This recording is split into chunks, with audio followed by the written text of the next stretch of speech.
3월 1일 월요일 삶의 기적을 일으키는 30분 예배를 시작하도록 하겠습니다.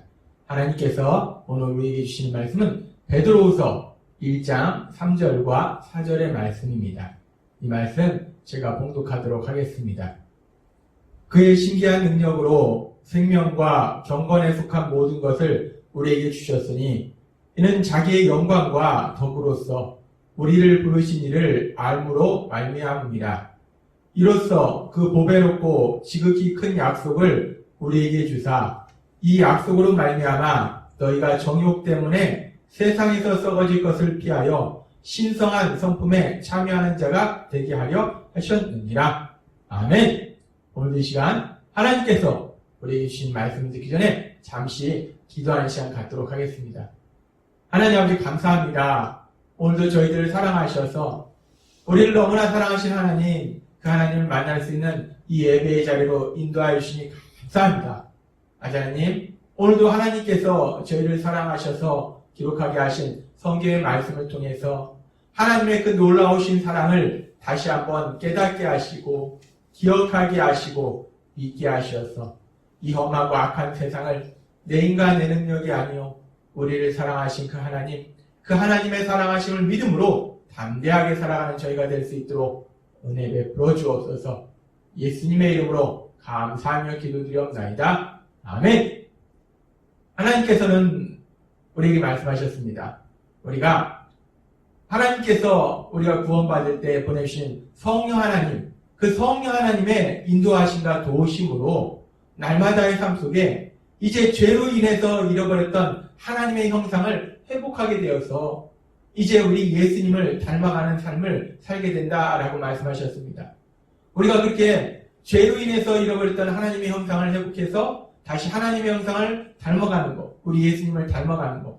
예수님을 닮는다는 것은 첫 번째는 너무나 신나는 것이 예수님의 신분을 닮아서 우리도 하나님의 사랑받는 자녀로 살아간다는 것입니다. 또한 두 번째는 그렇게 우리가 하나님의 사랑받는 자녀로 살아갈 때 이제 그 하나님을 아버지라 부르면서 그 하나님과 사랑의 유재 속에서 살아가는 것, 그것이 예수님을 닮는 거라고 말씀하셨습니다. 우리가 하나님의 형상을 회복한다는 것, 예수님을 닮는 삶을 산다는 것은 이렇게 너무나 기쁘고 행복한 삶입니다. 우리가 이렇게 신나게 예수님을 닮아가는 삶을 살아갈 때 오늘은 예수님을 닮는 세 번째 모습은 어떤 모습일까에 대해서 우리에게 말씀하십니다. 예수님을 닮는 세 번째 모습에 대해서는 오늘 하나님께서 우리에게 말씀하신 베드로후서 1장 3절과 4절의 말씀을 통해서 우리가 알 수 있습니다. 베드로후서 1장 3절과 4절은 이렇게 말씀합니다. 그의 신기한 능력으로 생명과 경건에 속한 모든 것을 우리에게 주셨으니 이는 자기의 영광과 덕으로서 우리를 부르신 이를 알므로 말미암이라.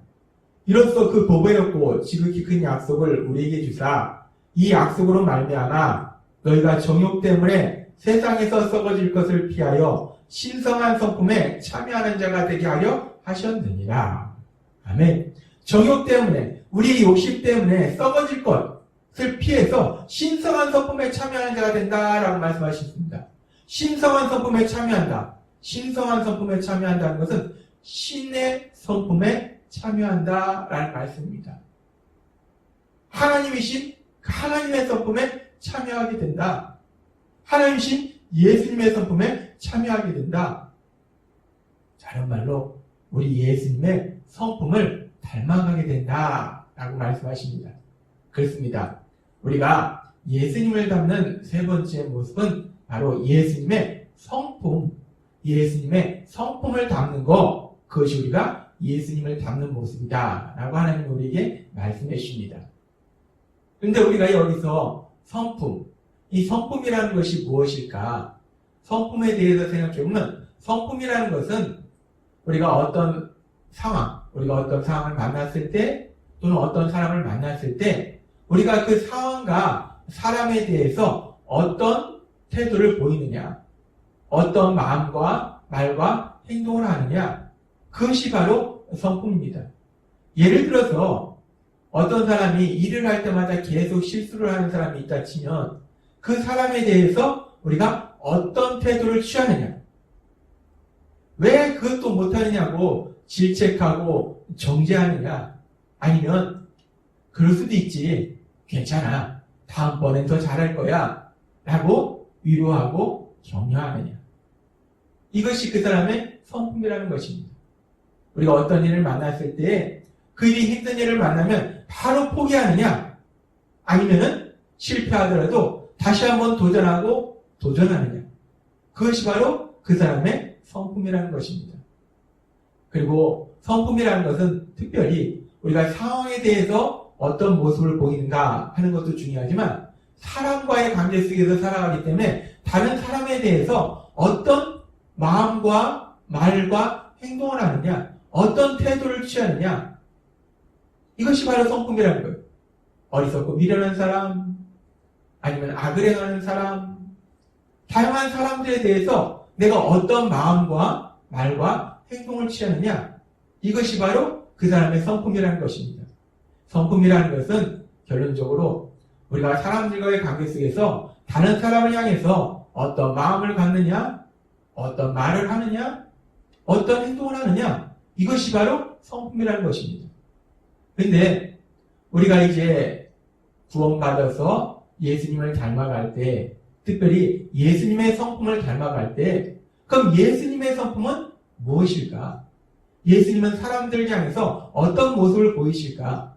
하나님이신 예수님은 어떤 모습을 보이실까? 그 하나님이신 예수님의 성품, 그 하나님이신 예수님의 성품에서 가장 정확하게 잘 알 수 있도록 하신 말씀이 바로 요한일서 4장 8절의 말씀입니다. 요한일서 4장 8절은 이렇게 말씀합니다. 사랑하지 아니하는 자는 하나님을 알지 못하나니 이는 하나님은 사랑이십니다. 그렇습니다. 하나님의 성품, 그 하나님의 성품을 한 단어로 우리가 표현하자면 사랑이라는 거예요. 하나님의 성품은 사랑이라는 것입니다. 근데 예수님은 하나님이세요. 따라서 예수님의 성품은 사랑이다 라고 우리가 말할 수 있습니다. 그리고 우리가 예수님의 성품을 담는다, 그 말씀은 결국은 우리가 예수님처럼 사랑의 삶을 산다 라는 것이 예수님의 성품을 담는 것이라는 것입니다. 우리가 그렇게 이제 구원받아서 성령님의 인도하심과 도우심으로 예수님의 성품을 닮아서 사랑의 삶을 살 텐데, 그 사랑의 삶, 우리가 하나님께서 우리를 창조하셨을 때는 하나님의 형상대로 우리를 창조하셨어요. 그래서 하나님의 형상대로 사랑하는 삶을 살도록 우리를 창조하셨는데 죄로 인해서 그 형상이 훼손됐습니다. 형상을 잃어버렸어요. 그래서 우리가 사랑하기보다는 미워하고 원망하는 악한 삶을 사는 모습으로 변질됐습니다. 근데 이제 예수님의 십자가 죽으심과 부활을 통해서 우리를 구원하실 때, 그래서 우리를 다시 하나님의 형상을 회복하도록 하실 때, 예수님을 닮도록 하실 때, 우리가 그 예수님의 성품을 닮아서 다시 하나님께서 우리를 창조하신 그 형상대로 사랑하는 삶을 살도록 하나님께서 만들어주신다는 것입니다. 얼마나 감사합니까? 하나님께서 우리가 예수님의 성품을 닮아서 그렇게 사람들과 사랑하는 행복한 삶을 살 수 있도록 역사하시는 믿습니다. 하나님께서 그렇게 우리가 예수님의 성품을 닮아서 사랑하는 삶을 산다라고 말씀하시는데, 그럼 이제 우리가 세상 속에서 사랑하는 삶을 살아야 되는데 그 사랑의 구체적인 모습이 무엇일까? 세상 사람도 사랑에 대해서 다양한 말씀을 합니다. 그러면 하나님이 말씀하시는 사랑, 우리 예수님이 보여주신 사랑은 어떤 모습일까? 성경의 말씀을 통해서 특별히 2000년 전 이 땅에 오셔서 사역하신 우리 예수님의 모습을 통해서 예수님의 사랑의 모습이 무엇인지를 우리는 명확하게 볼 수 있습니다. 그 예수님의 사랑의 모습을 볼 수 있는 말씀 중에 아주 중요한 말씀이 마태복음 14장 14절의 말씀입니다. 마태복음 14장 14절은 이렇게 말씀합니다. 배에서 내린 예수님은 많은 군중을 보시고 불쌍히 여겨 병자들을 고쳐주셨다 라고 말씀하십니다. 예수님께서 배에서 내리셨을 때 많은 사람들이 예수님께로 왔어요. 그랬을 때 예수님께서 그 많은 사람들 보고 불쌍히 여기셨다라고 말씀합니다. 근데 사실 이 한글 성경은 불쌍히 여겼다, 불쌍히 여긴다라는 이 표현은 이 예수님의 그 마음을 정확하게 표현하지는 못합니다. 헬라어 원어로 보면 그 예수님의 마음을 우리가 더 정확하게 알 수 있습니다. 여기서 불쌍히 여겨라는 단어는 헬라어로 스프랑크니조마이라는 단어를 사용하는데, 이 스프랑크니조마이라는 단어는 스프랑크논이라는 단어에서 옵니다. 근데 스프랑크논이라는 단어가 어떤 의미냐? 창작 내장을 의미해요. 따라서 이 창작 내장이라는 단어에서 스프랑크니조마이 불쌍히 여기다라는 이 표현이 나오는데, 이 스프랑크니조마이 불쌍히 여기다라는 표현은 그냥 좀 안 됐네 라는 정도가 아니라 창자가 뒤틀릴 정도로, 끊어질 정도로 고통스럽게 아파하는 것, 그것이 불쌍히 여기다 라는 말씀입니다. 예수님께서 배에서 내리셨을 때 많은 사람들이 그 자리에 있었어요. 예수님을 기다렸습니다. 그들을 보시면서 예수님께서 저 사람들은 뭐야? 참 안 됐네? 이 정도가 아니라 창자가 끊어지는 것처럼 그렇게 마음을 아파하셨다는 겁니다. 너무 마음을 아파하셨다는 거예요. 그 많은 사람들을 보시고 예수님 그렇게 마음을 아파하셨다는 거예요. 애간장이 끊어질 정도로 마음이 아파하셨다는 거예요. 우리는 이 장면에서 이해가 안 갑니다. 아니 예수님께서 사람들이 많이 있는데 왜 그렇게 마음 아파하셨을까? 왜 이렇게 창자가 끊어지듯이 마음 아파하셨을까? 우리가 이 말씀을 묵상하다 보면은 우리가 예수님의 사랑을 알 수 있는데, 예수님은 전지전능하신 분이시기 때문에 단지 사람들의 외모를 보시는 것이 아니라 그들의 마음을 보신다는 거예요. 마음속의 생각을 보신다는 거예요. 그런데 사람들은 누구나 삶을 살면서 이런저런 문제를 만나고 그 문제로 인해서 상처받고 그래서 마음의 아픔과 고통이 있다는 거예요. 예수님께서는 단순히 사람들이 많은 것을 보신 것이 아니라 그 사람들의 마음에 있는 그 마음의 아픔과 고통을 보신 거예요. 그 마음의 아픔과 고통을 보시고 함께 아파하신 겁니다. 얼마나 아플까? 이 사람은 얼마나 아플까? 이 사람은 얼마나 고통스러울까? 각각의 그 사람들의 마음속에 있는 그 아픔과 고통을 예수님께서 보셨기 때문에 그 아픔과 고통을 위해서 예수님도 함께 아파하신 거예요. 그렇습니다. 사랑이라는 것이 무엇인가? 사랑이라는 것은 마태복음 14장 14절에서 이 말씀을 통해서 우리가 알 수 있듯이 그렇게 다른 사람들의 마음에 있는 아픔, 고통, 그 아픔과 고통을 보고 그 아픔과 고통에 함께 아파하는 것, 그것이 바로 사랑이라는 것입니다. 근데 참으로 감사한 것은 오늘 이 시간 예배드리는 이 시간 우리 눈에 보이지 않지만 이 자리에 우리 하나님 아버지 함께 하시고 우리 예수님 함께 하실 때 우리 하나님 아버지, 우리 예수님, 우리가 겉으로는 웃고 있어도 우리 안에 있는 그 많은 아픔과 고통과 그 눈물을 보시고 그 아픔에 함께 아파하고 계심을 믿습니다. 하나님은 그렇게 우리를 사랑하세요. 하나님은 그렇게 우리를 사랑하고 계심을 믿습니다. 우리가 사랑이라는 것이 무엇인가? 사랑이라는 것은 하나님이 말씀하시는 사랑이라는 것은 우리가 사람들을 볼 때 단순히 그 외형을 보는 것이 아니라 그들의 마음 안에 있는 아픔을 본다는 거예요. 그 사람이 어떤 사람이든지 그 사람이 성실하고 또 지혜로운 사람이든지 아니면 어리석고 미련한 사람이든지 아니면 더 나아가서 악을 행하는 사람이든지 그 어떤 사람이든지 그 사람들의 마음에 있는 마음의 아픔을 보는 것, 그것이 사랑이라는 것입니다. 또한 사랑이라는 것은 그 마음의 아픔을 보고 그 아픔에 함께 아파하는 것, 함께 아파해주는 것, 그것이 사랑이라는 것입니다.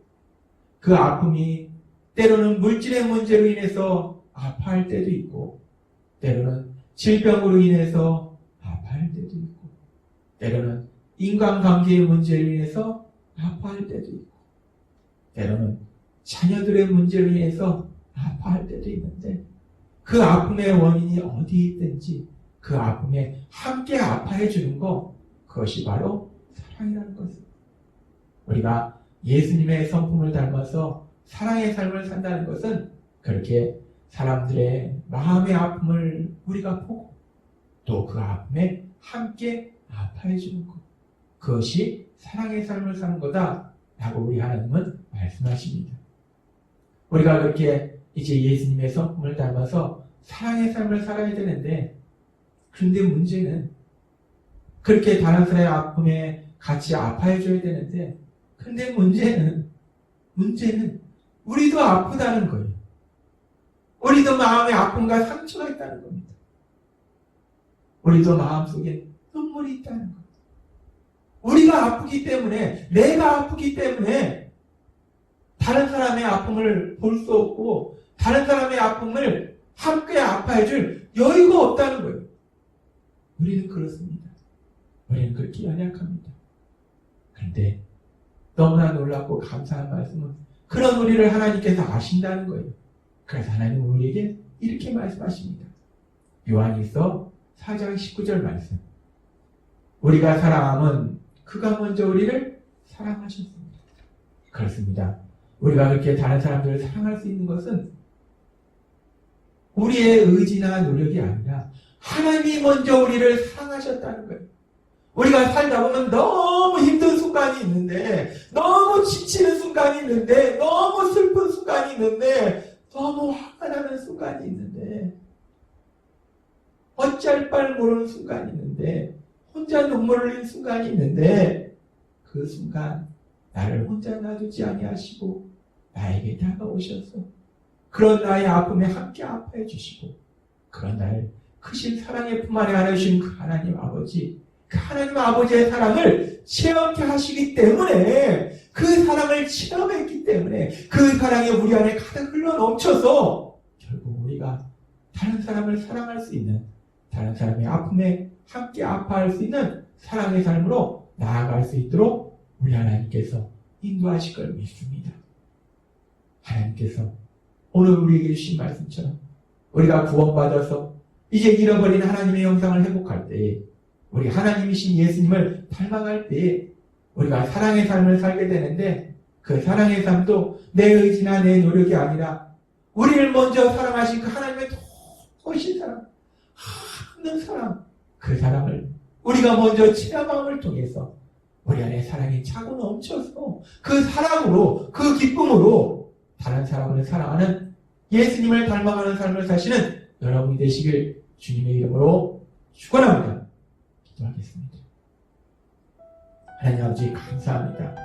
오늘도 주신 말씀처럼 우리가 그렇게 예수님의 성품을 닮아서 사랑하는 삶을 살 때 우리도 아픔이 있기에, 우리도 고통이 있기에 우리가 다른 사람의 아픔을 바라볼 여유도 없고 함께 아파할 여유도 없습니다. 그런 우리의 연약함을 아시기에 먼저 우리 하나님, 우리의 아픔과 고통이 함께 아파하신 그 놀라우신 사랑을 체험케 하셔서 그 사랑이 우리 가슴 속에 가득히 흘러넘쳐서 결국은 사람들을 사랑하는 예수님을 닮아가는 삶으로 인도하시니 감사합니다. 날마다의 삶 속에 그 하나님 아버지의 그 풍성하신 사랑을 마음껏 체험하는 우리 모든 성도님이 될 수 있도록 은혜 베풀어 주옵소서. 예수님의 이름으로 감사하며 기도드리옵나이다. 아멘. 이 시간 우리가 하나님이 오늘도 주신 이 말씀, 단순히 우리에게 다른 사람의 아픔에 함께 아파하는 사랑의 삶을 살라라고 말씀하시는 것이 아니라 먼저 우리의 아픔에 함께 아파해 주시는, 우리를 사랑하시는 그 하나님의 사랑을 체험하라 말씀하시는 그 하나님, 그 말씀을 묵상하면서 조용히 기도하는 시간 갖도록